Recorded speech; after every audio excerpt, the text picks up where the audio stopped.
오늘 우리에게 주시는 하나의 말씀, 고린도전서 9장 16절에서부터 23절까지의 말씀입니다. 내가 복음을 전할지라도 그것이 나에게 자랑거리가 될 수 없습니다. 나는 어쩔 수 없이 그것을 해야만 합니다. 내가 복음을 전하지 않으면 나에게 화가 미칠 것입니다. 내가 자진해서 이 일을 하면 삭슬 받을 것입니다. 그러나 내가 마지못해서 하면 직무를 따라 한 것입니다. 그리하면 내가 받을 삭은 무엇이겠습니까? 그것은 내가 복음을 전할 때 값없이 전하고 복음을 전하는 데 따르는 나의 권리를 이용하지 않는다는 그 사실입니다. 나는 어느 누구에게도 얽매이지 않은 자유로운 몸이지만 많은 사람을 얻으려고 모든 사람의 종이 되었습니다. 유대 사람들에게는 유대 사람을 얻으려고 유대 사람같이 되었습니다. 율법 아래 있는 사람들에게는 내가 율법 아래 있지 않으면서도 율법 아래에 있는 사람을 얻으려고 율법 아래 있는 사람같이 되었습니다. 율법이 없이 사는 사람들에게는 내가 하나님의 율법이 없이 사는 사람이 아니라 그리스도의 율법 안에서 사는 사람이지만 율법 없이 사는 사람을 얻으려고 율법 없이 사는 사람같이 되었습니다. 믿음이 약한 사람들에게는 약한 사람들을 얻으려고 약한 사람이 되었습니다. 나는 모든 종류의 사람에게 모든 것이 다 되었습니다. 그것은 내가 어떻게 해서든지 그들 가운데서 몇이라도 구원하려는 것입니다. 나는 복음을 위하여 이 모든 일을 하고 있습니다. 그것은 내가 복음의 복에 동참하기 위함입니다. 하나의 말씀입니다. 우리나라가 이제 각 방면으로 참 세계적으로 점점 뻗어나가고 알려지고 인정받고 하고 있는데 스포츠 그중에 축구도 우리가 알다시피 박지성 선수, 그다음에 요즘에는 손흥민 선수 이렇게 대단한 활약을 하고 있는데 그 전에 이제 차범근 선수가 있었죠, 독일에서. 제가 그 차범근 선수를 이제 좋아했는데 그 중에서도 또 특별히 더 좋아하게 된 이야기가 이 양반이 이제 축구 열심히 하고 그 부인 되시는 분이 이제 소식을 전하는 일을 주로 맡았었죠. 그분이 이제 차범근 선수 소식을 전한 것 중에 이런 것이 있었습니다. 차 선수가 굉장히 좋아한다고요. 독일에 온 것을. 그러면서 좋아하는 이유가 첫째가 그런 말을 했답니다. 아마 독일에 와서 나만큼 축구가 는 사람은 없을 것이다. 저는 그 말이 참 엄청나게 인상 깊었습니다. 독일에서 연봉을 많이 받게 된 것도 사실일 것이고 또 세계적으로 알려진 선수가 된 것도 다 물론 기분 좋은 일이겠지만 참 자기가 축구 선수로 더 훌륭한 사람이 되었다는 것, 축구를 더 잘하게 됐다는 것, 그걸 갖고 제일 좋아한다.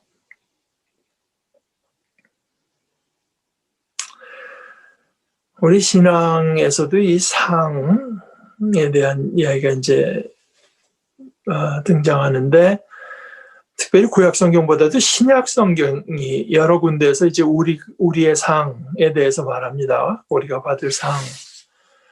주님이 먼저 여러 번 말씀하셨는데 그 중에 이제 하나만 예를 들면 여러분은 여러분의 옳은 행위를 사람들에게 보이려고 그들 앞에서 행하는 일이 없도록 조심하십시오. 그렇지 않으면 여러분은 하늘에 계시는 여러분의 아버지께로부터 받을 상이 없을 것입니다.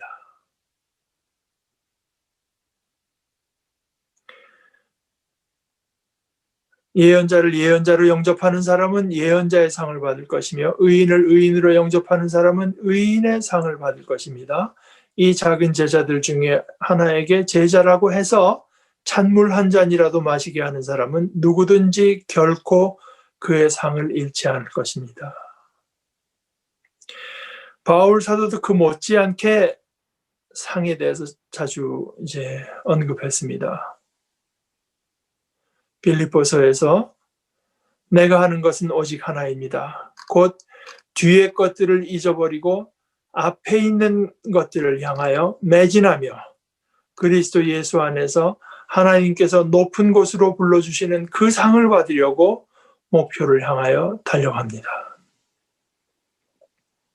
오늘 읽은 말씀의 바로 뒤에 나오는 고린도전서 9장 24절에서도 경기장에서 달리기를 하는 사람들은 다 같이 달리지만 상을 받는 사람은 하나라는 것을 여러분은 알지 못합니까? 그와 같이 여러분은 상을 받기 위하여 달리십시오. 저 뒤에 요한 2서에서도 8절에 이런 말이 있습니다. 여러분은 항상 스스로 조심하여 우리가 해놓은 것들을 잃지 말고 풍성한 상급을 받도록 하십시오. 네 번째, 한국의 그리스도인들이 이 신앙의 어떤 그 상에 대해서 익숙하게 생각하게 된 것은 이게 아마 그 찬송가 뒤에 그 교독문으로 뽑아놓은 말씀 가운데 히브리서 11장의 말씀이 들어있어서 그 때문이기도 할 것 같습니다. 자주 이제 교독하게 되니까요. 교독문 84번인데요. 그 끝부분이 이렇게 되어 있습니다. 하나님께 나아가는 자는 반드시 그가 계신 것과 또한 그가 자기를 찾는 자들에게 상 주시는 이심을 믿어야 할지니라. 근데 여기 이제 상이라고 옮긴 단어는 기억시옷의 삭을 받는다. 삭시라고도 옮길 수 있습니다. 그래서 고린도전서 2장 6절에서 8절까지 해서 이런 말씀, 바울 사도가 나는 심었고 아볼로는 물을 주었습니다. 그러나 하나님께서 자라게 하셨습니다. 그러므로 심는 자와 물 주는 자는 다 아무것도 아닙니다. 오직 자라게 하시는 하나님이 훌륭하십니다. 심는 자와 물 주는 자는 대등합니다. 각자는 자기가 수고한 만큼 자기 삭을 받을 것입니다. 근데 이렇게 이제 상 또는 삭시라고 하는 것을 생각하다 보면 좀 궁금해지지 않습니까? 상 받는 거하고 구원 받는 거는 이게 어떻게 되는 것인가? 구원은 온전케 되는 것인데 그 온전케 되는 것에도 무슨 등급이 있는가? 아니면 구원은 우리가 예수 믿어서 은혜로 거저 아무 공로 없이 받되 어떤 옳은 행동이나 수고, 하나님 나라의 어떤 기여도에 따라서 주어지는 어떤 상이 따로 마련되고 그게 있어서 심지어 그걸 받기 위해서 서로 경쟁하라는 뜻인가? 이렇게 되면 이제 우리가 구원이라고 하는 데서 좀 갸우뚱하게 되죠. 그럼 이게 구원만으로는 뭔가 충분치 않다는 이야기인가?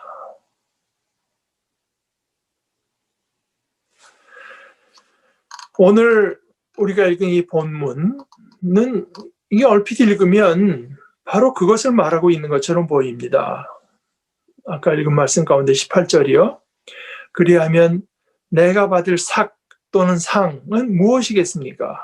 그것은 내가 복음을 전할 때 값없이 전하고 복음을 전하는 데에 따르는 나의 권리를 이용하지 않는다는 그 사실입니다. 우리가 성경을 읽을 때 조심할 것 중에 하나가 우리가 가진 우리 생각을 성경에다가 그냥 집어넣는 것을 피하는 것입니다. 그러기 위해서 제일 기본적인 것은 문법에 따라서 성경에 쓰여 있는 그대로 우선 읽는 것입니다. 이제 그게 적지 않은 경우에 잘 지켜지지가 않습니다. 제가 한국교회에서 자라나면서 제 주위에서 드물지 않게 보고 들은 것들을 한번 예로 들어보겠습니다. 마태복음에 보면 주님께서 제자들에게 이렇게 말씀하시죠. 너희는 세상의 소금이다. 또 그 뒤에 너희는 세상의 빛이다.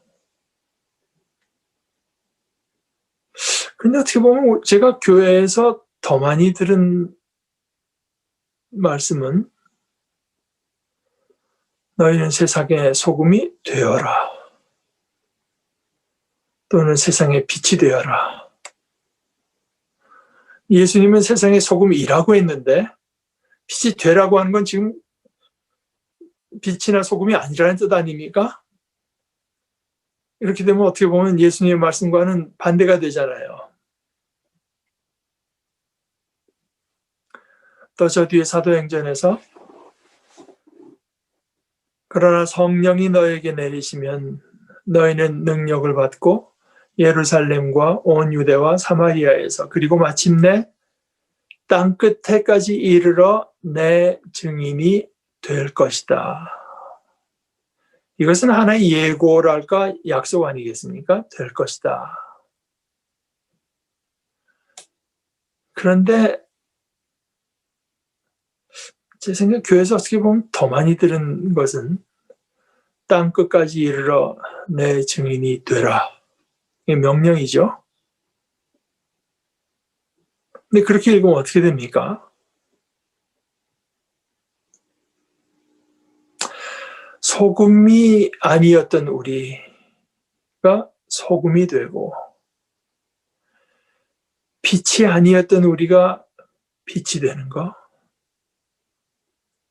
또 그리스도의 증인이 되는 것은 이제까지 나온 성경 말씀에 나타나듯이 모두 하나님께서 하시는 일입니다. 우리가 할 수 있는 일이 아닙니다. 우리의 존재가 바뀌는 것인데요. 물론 그렇다고 해서 성경이 우리대로 그냥 그거 믿고 가만히 있어라. 우리대로 그저 피동적이고 수동적인데 머무르라고 말씀하는 것은 사실은 아닙니다. 그래도요, 성경 본문 읽기에 어떤 이런 작업이지만 어찌됐거나 그 왜곡이 일어나면 그게 사실은 우리의 신앙에도 반드시 어떤 왜곡을 초래하게 됩니다. 제가 한 가지 예를 더 들어보겠습니다. 요한복음 17장 3절 영생은 오직 한 분이신 참 하나님을 알고 또 아버지께서 보내신 예수 그리스도를 아는 것입니다. 이건 뭐 교회에서 어떤 왜곡을 된 내용을 들었다는 것보다 제가 이제 생각해 볼 때 본문에는 그렇게 되어 있는데요. 이걸 갖다가 영생은 오직 한 분이신 참 하나님을 알고 또 아버지께서 보내신 예수 그리스도를 알면 얻는 것입니다. 이렇게 읽으면 우리는 영생에 대한 올바르고도 깊은 이해를 얻기가 어려워집니다. 그냥 자기가 가졌던 생각을 성경에다 집어넣은 것입니다. 이제 오늘 말씀으로 돌아가 보십시다. 바울 사도가 특히 고린도 교회에서 전도하는데 그 교회에서 어떤 자기 생활비, 사례비 이런 것을 받지 않은 것을 오히려 비판하는 사람들이 있었습니다. 그래서 9장 3절에 이제 이렇게 말합니다. 나를 비판하는 사람들에게 이제 이렇게 답변합니다. 하고 나서 말하기를 우리에게 먹고 마실 권리가 없습니까? 없어서 받지 않는 게 아닙니다. 하는 뜻입니다.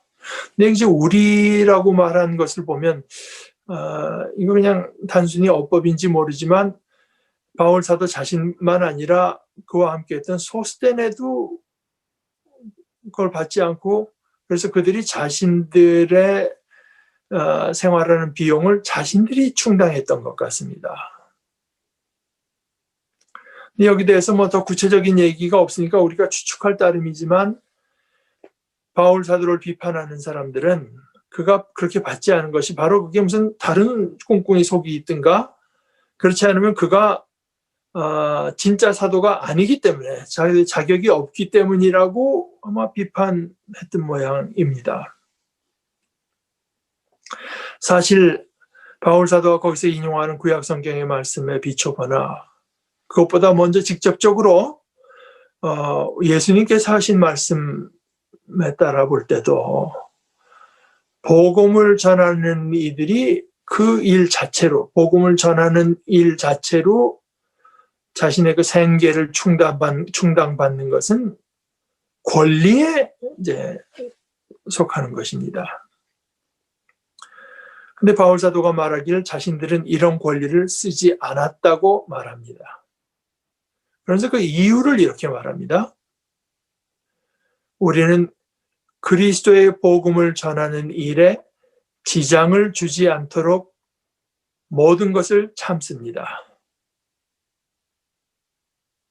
구체적인 건 모르겠지만 자신들이 지금 거기서 어떤 그런 권리를 행사하게 되면은 그것이 복음을 전하는 일에 뭔가 지장을 초래할 상황이었다. 이런 얘기를 하는 거죠. 그래서 자기라고 왜 그렇게 서포트를 받으면서 마음껏 그저 복음만 전할 마음이 없었겠는가마는, 그러나 모든 것을 참습니다. 이것은 9장 말씀인데요. 그 앞에 8장 13절에서 바울 사도가 이렇게 말한 것을 연상시킵니다. 그러므로 음식이 내 형제를 걸어서 넘어지게 하는 것이라면 그가 걸려서 넘어지지 않게 하기 위해서 나는 평생 고기를 먹지 않겠습니다. 고기를 먹은 것 잘못된 거 없죠. 없다는 얘기를 그 앞에 이제 했습니다. 그러나 자기 그 행동으로 혹시 어떤 형제가 그것 때문에 이제 걸려 넘어지게 된다면 저는 평생 고기를 먹지 않겠습니다.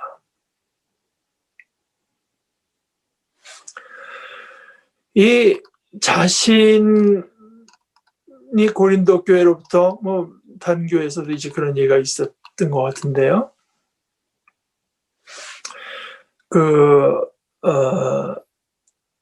어떤 사례를 받는다고 할까, 생활비의 어떤 그 지원을 받지 않은 것, 그렇게 자신이 이 당연한 권리를 쓰지 않은 것을 바울 사도는 자랑거리라고 말합니다. 자랑거리.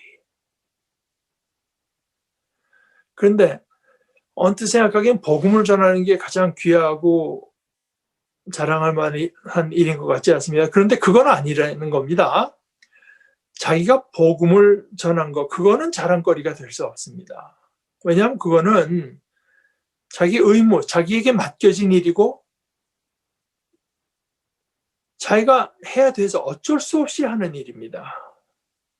그러니까 어쩔 수 없이 하는 일이니까 오히려 복음을 전하지 않는다면 그것이 자기에게는 화가 될 것입니다. 자신에게 화가 미칠 것입니다. 복음을 자기가 전하는 것은 자기가 이걸 하는 대신에 자기 인생을 즐겨도 되는데, 근데 자진해서 내가 복음을 전하는 것이 아니라 어쩔 수 없이 하는 일입니다. 참고로 여기 헬라어가 재밌습니다. 신약 성경 원어로요.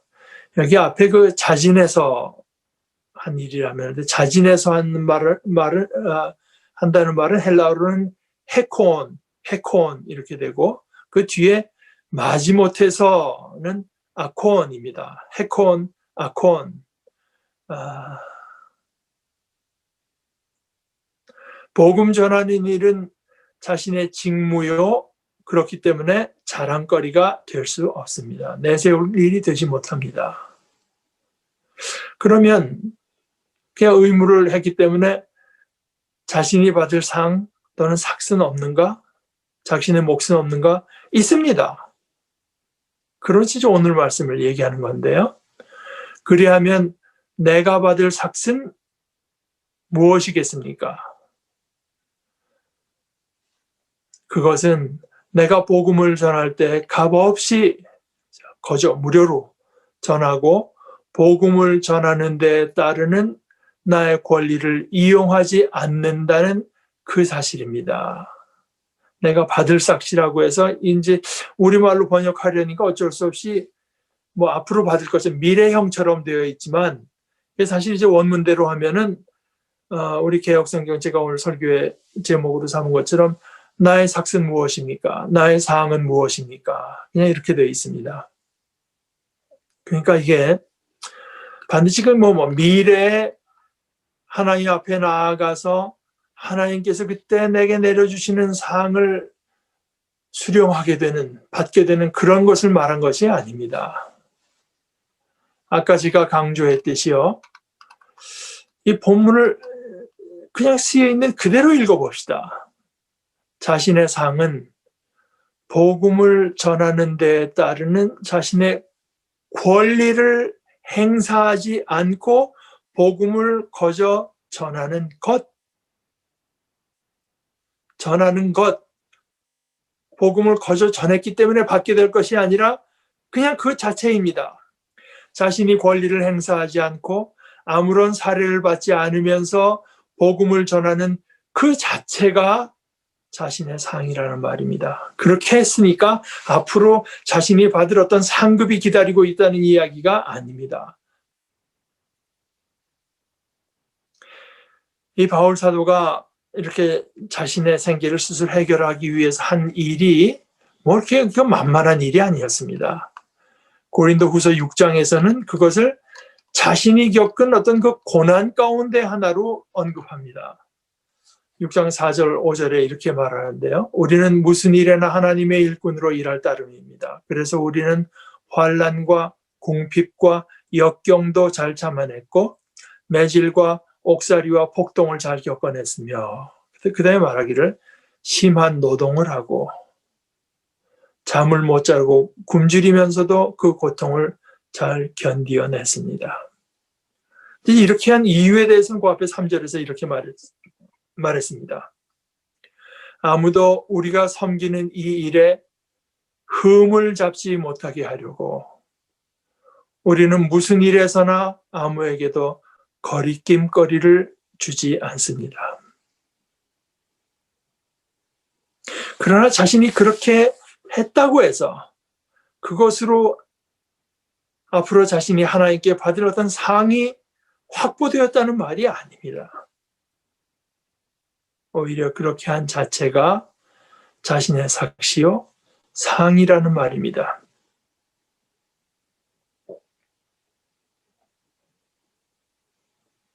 이렇게 생각해 볼 때 우리는 이 말씀에서 무엇보다도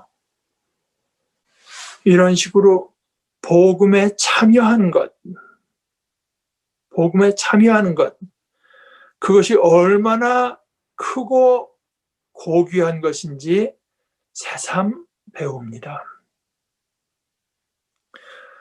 바울 사도의 경우 그는 복음을 전하는 것으로 하나님을 섬겼습니다. 그것이 그의 일이었습니다. 그는 하나님께로부터 받은 그 일을 위해서 그 일에 따르는 당연한 권리, 자신의 권리를 필요한 경우에 포기했습니다. 복음을 복음대로, 복음을 더 분명히, 복음을 왜곡 없이 전하는 일에 있을 수 있는 어떤 걸림돌을 치우기 위해서였습니다. 그리고 자신이 그렇게 했다고 해서 그렇게 한 것을 어떤 미래를 위한 어떤 투자 같은 것으로 여기지 않았습니다.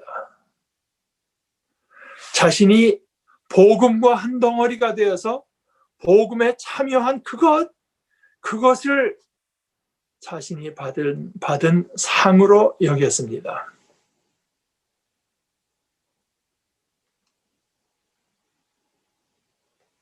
하나님을 섬기는 것이 이렇게 귀한 것입니다.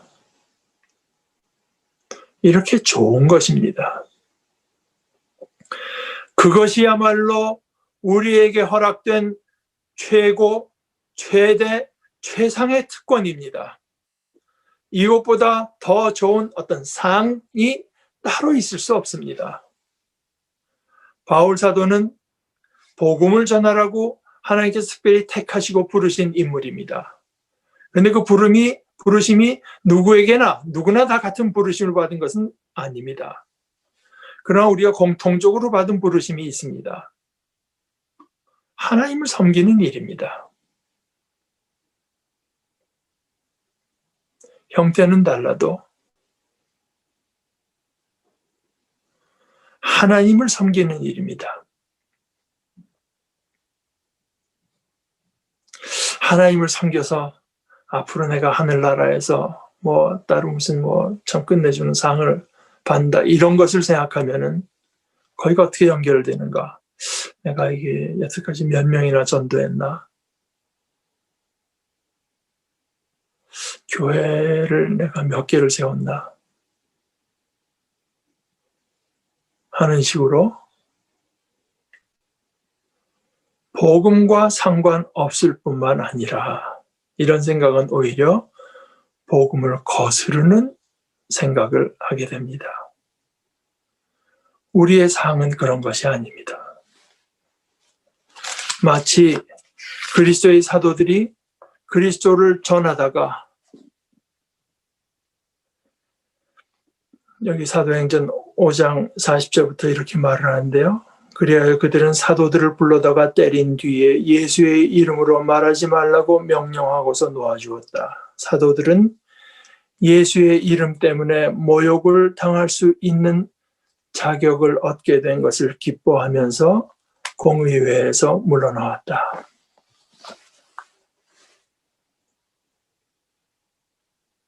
복음을 위해서 이런 박해를 받았으니 이제 내가 하나님을 만나기만 하면 딴 사람들이 다 부러워하는 가운데 나는 큰 상을 받게 될 것이다가 아니라 자기가 그만큼 복음의 사람, 그리스도의 사람, 하나님의 종이 된 그 자체, 하나님의 일꾼다운 일꾼이 된 것을 자신들의 영광으로 여겼습니다.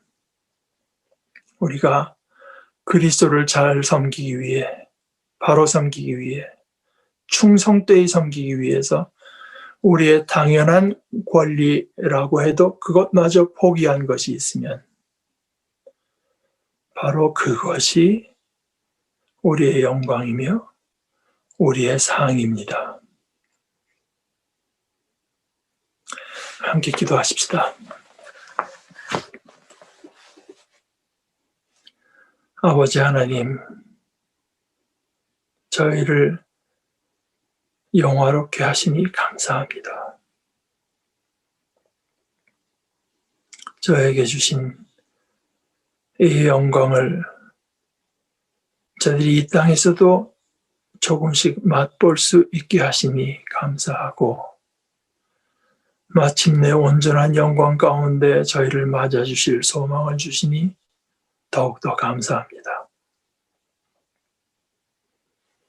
저희들이 하나님을 사랑하고 하나님을 섬기는 것을 저희들의 기쁨과 저희들의 영광과 저희들의 상과 저희들의 삭스로 여겨 충성되이 아버지를 섬기는 자들 되게 하여 주시옵소서.